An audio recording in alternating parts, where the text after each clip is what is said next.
मनुष्य के अंदर बहुत से अवगुण और दोष होते हैं जिनकी वजह से वह जीवन में कभी सफल नहीं हो पाता। इन्हीं अवगुणों में से एक ऐसा अवगुण जिसकी वजह से मनुष्य पतन की राह पर निरंतर अग्रसर रहता है, एक कहानी के माध्यम से समझने का प्रयास करेंगे। दोस्तों, आपसे अनुरोध है आप इस कहानी में मग्न हो जाएं। उससे पहले चैनल को सब्सक्राइब अवश्य कर लें।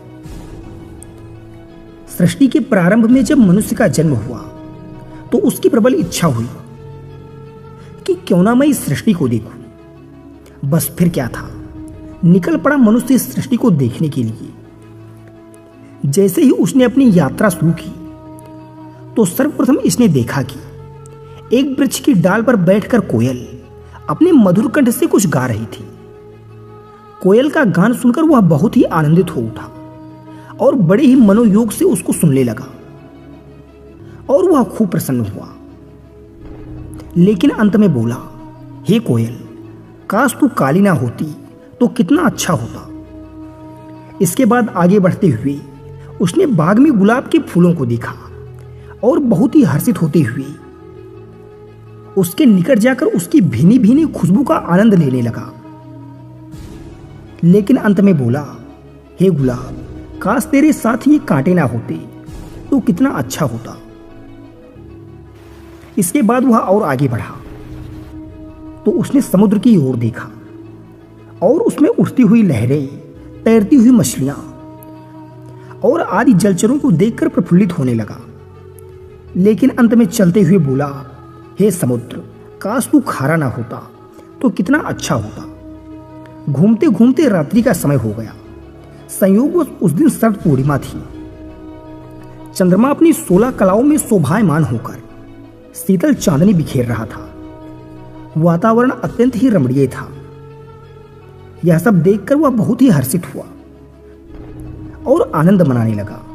लेकिन संयोगवश उसकी दृष्टि चंद्रमा के काले धब्बे पर पड़ी और वह उदास हो गया और कहने लगा, हे चंद्र देवता, काश तेरे अंदर यह काला दाग ना होता तो तू कितना अच्छा होता। इसी प्रकार भ्रमण करते हुए उसने प्रकृति की असंख्य अमूल्य निधियों को देखा। लेकिन अपनी प्रकृतिवश उसने उन सभी में कोई ना कोई कमी निकाली और सभी को कहता गया कि काश तेरे अंदर यह ना होता तो कितना अच्छा होता। यह सब देखकर प्रकृति की वे सभी अमूल्य निधियां, सूर्य, चंद्रमा, नदी, समुद्र, पशु पक्षी, हवा, धूप और छांव आदि सभी एकत्रित हुए और एक स्वर में कहने लगे, अरे ओ मनुष्य, अरे ओ प्रकृति के सुंदरतम प्राणी, तू जरा हमारी भी बात सुनता जा।